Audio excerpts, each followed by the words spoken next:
तेवर न्यूज़ में आज हमारे साथ हैं एमआईएम के समस्तीपुर जिला प्रवक्ता इंजीनियर अफसर हैदरी साहब। हैदरी साहब, आपका तेवर न्यूज़ में स्वागत है। जी शुक्रिया। सबसे पहला सवाल आपसे ये है कि इतना बड़ा कांड आधारपुर में हो गया, क्या आप वहां गए हैं? नहीं, मैं अभी तक जहाँ पे ये मामलात आया है हुआ है वहाँ पे मैं नहीं गया हूँ, लेकिन वहाँ के लोगों से जुड़ा हुआ हूँ और प्रशासन क्या कर रही है उस पे नज़र है हमारी। और यहाँ तक यहाँ जो भी सिचुएशन हुआ है, जो भी घटना हुई है, ये बहुत अफसोस है, नाक काम हुआ है। और इस चीज़ को हमने अपने पार्टी के आला कमान को इन्फॉर्म कर दिया है, यहाँ पे जो भी चीज़ें हुई हैं। और मैं उम्मीद करता हूँ ज़िला प्रशासन से कि जो इंसाफ है वो करें, क्योंकि जो हालात यहाँ पे पैदा किया गया है, ये सच पूछिए तो भीड़ का फायदा उठाकर आरएसएस के गुंडों ने, बजरंग दल के गुंडों ने उस भीड़ में उस गुस्से का फायदा उठाया है, जिसका फायदा उठाकर उन्होंने हमारी बहन को जिस तरह से मारा है, हत्या की है, ये बहुत अफसोस की बात है। ठीक है, दोनों तरफ से चीजें हुई, मैं इस चीज को एक्सेप्ट करता हूं और बहुत ही अफसोस की बात है, नहीं होना चाहिए। सदियों से वो लोग साथ रह रहे हैं वहां पे, लेकिन इंसाफ ऐसे नहीं करते। अगर किसी ने जुल्म ढाया तो उसे आप, उस जालिम को आप पकड़िए। पुलिस है, कानून है, उसके लिए सारे इंतजामात किए गए हैं, संविधान ने एक रूल बनाया है। ऐसे अगर इंसाफ करेंगे हम रोड पे तो साहब फिर तो बहुत समझते हैं बदहजमी हो जाएगी। आने वाले वक्त में ये कई लोग इससे सीख कर और इसी तरह के मसाइल पैदा करना चाहेंगे। ये बहुत अफसोस की बात है। अभी आपने कहा कि आपने लिखकर सिचुएशन के बारे में आला कमान को बताया है, तो क्या आला कमान के निर्देश का, आदेश का इंतजार कर रहे हैं? बिल्कुल, उन्होंने कहा है कि आप नजर रखिए, सबसे पहले ये देखिए कि जिला प्रशासन क्या कर रही है, वहां के लोगों के अंदर क्या मामलात हैं उस पर ऑब्जर्व कीजिए। और हमारी नजर अभी जो मेन नजर है वो वहां के थाना पे है और यहाँ के जिला प्रशासन पे है कि ये उनकी क्या हालत, क्या कर रहे हैं, उन अपराधियों के साथ कैसा बिहेव कर रहे हैं, क्या उनको अरेस्टिंग हो रही है, क्या उसकी तफ्तीश हो रही है कि आखिर इतना बड़ा मामला कैसे हो गया। और वहां पे जहां तक मुझे वहां से जानकारी मिली अभी अपने कार्यकर्ता के थ्रू कि साहब वहां प्रशासन के नाक के नीचे ये चीजें हुई है। वहां पे जो जुल्म ढाया गया है, वहां पे जो इतने बड़े मामलात हुए, वहां पे प्रशासन खड़ी हुई है और इतना बड़ा जालिमाना काम हो गया।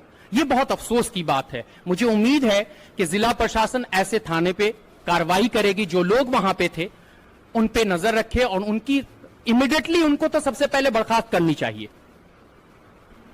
एक सवाल यह है कि बिहार सरकार जिस तरह से काम कर रही है और जिला प्रशासन जैसे काम कर रहा है सुस्त रवि से, वो काम चलता रहेगा। एक दूसरा सवाल ये है कि ये जो बार बार एक सवाल आता है कि ये सरकार नीतीश कुमार की 2 महीने में गिर जाएगी, 3 महीने में गिर जाएगी। मांझी और मुकेश के बैसाखी पे सरकार टिकी हुई है और इन दोनों का बयान भी उठपटांग आता रहता है, तो क्या संभावना है ये सरकार गिरेगी?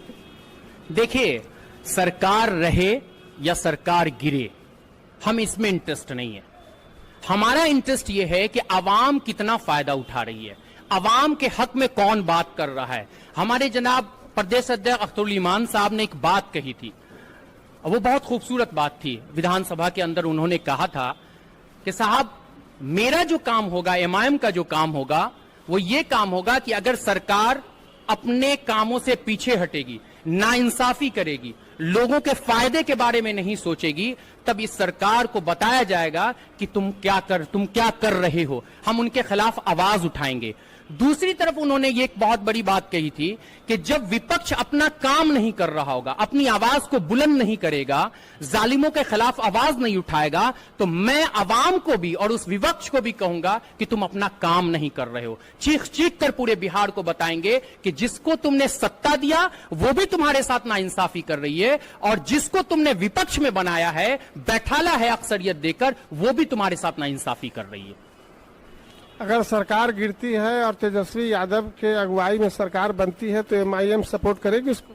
देखिए, मैं ये चीज तो आला कमान का काम है डिसीजन लेना, लेकिन मुझे उम्मीद है कि बीजेपी के खिलाफ कोई भी अगर सरकार बनाता है तो मुझे ये पूरा यकीन है अपने कायद पे कि वो बीजेपी को हराने के लिए, बीजेपी को सत्ता से बाहर हटाने के लिए वो उनका साथ दे सकती है। ये मुझे पूरा यकीन है इस बात का।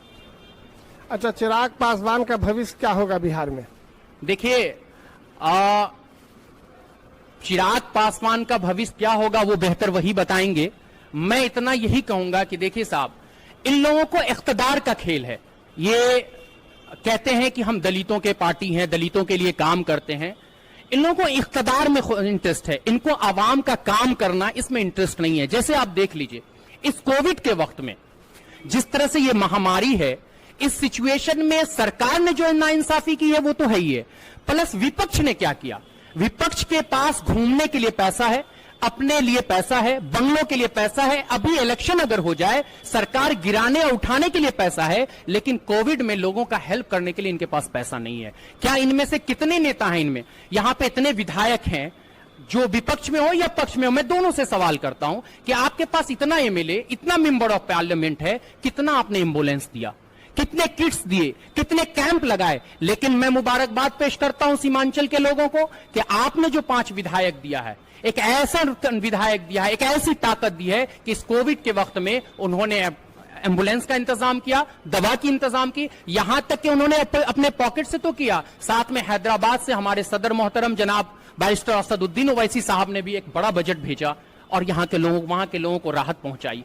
तो इन लोगों को क्या है कि ठीक है, सरकार काम नहीं कर रही है क्योंकि यह सरकार निकम्मी है, बेकार है, इसको कोई मतलब नहीं है। नीतीश कुमार को सिर्फ सत्ता से मतलब है, इनको इख्तिदार में रहना है। लेकिन विपक्ष क्या कर रही थी? विपक्ष ने जितनी मजबूती से आवाज उठानी चाहिए इन्होंने नहीं उठाया है। अच्छा, एक आखिरी सवाल यह है कि समस्तीपुर में कभी भी किसी तरह का जो अभी कांड हुआ आधारपुर, इससे पहले कभी कुछ नहीं हुआ, तो क्या?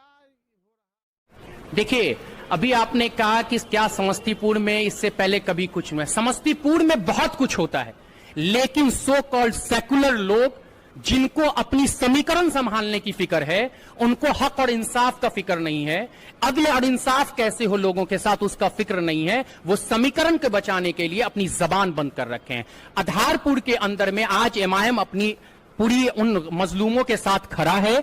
लेकिन मैं पूछना चाहता हूं एक सवाल, और आवाम को भी यह बताना चाहता हूं कि साहब, जिन्होंने आपने सदियों से इख्तिदार दिया है, जिस समीकरण का खेल रचकर आपके इख्तिदार से वोट लेकर इख्तिदार की कुर्सियों पर बैठते हैं, वो लोग कहां हैं? मैंने देखा तेजस्वी यादव जी को कि अगर कोई कांड होता है तो कास्ट बेसिस पे ये चले जाते हैं, पैदल मार्च कर लेते हैं। लेकिन गुलनाज बेटी के साथ जब हत्या होता है, जब उसको मार देने की साजिश रची जा रही थी, तब ये तेजस्वी यादव या आरजेडी हो, नीतीश कुमार हो, किसी की आवाज नहीं खुलती है, किसी लीडर का नहीं, क्योंकि मुसलमानों के साथ ज्यादती हुई है। तो ये जो खेल, गंदा खेल है ना, ये सदियों से चलता आ रहा है। लेकिन अब मैं बता देना चाहता हूं कि एमआईएम जिस तरह से पैर पसार रही है, एमआईएम जिस तरह से अपनी जमीन तैयार कर रही है, ऐसे लोगों को इनकी दुकानें बंद होने वाली है और इनका इख्तिदार जाने वाला है। अगर ये अभी भी ना संभले तो आने वाले वक्त में इख्तिदार के लिए तरसेंगे ये लोग। बहुत बहुत धन्यवाद। आप थे इंजीनियर अफसर हैदरी, एमआईएम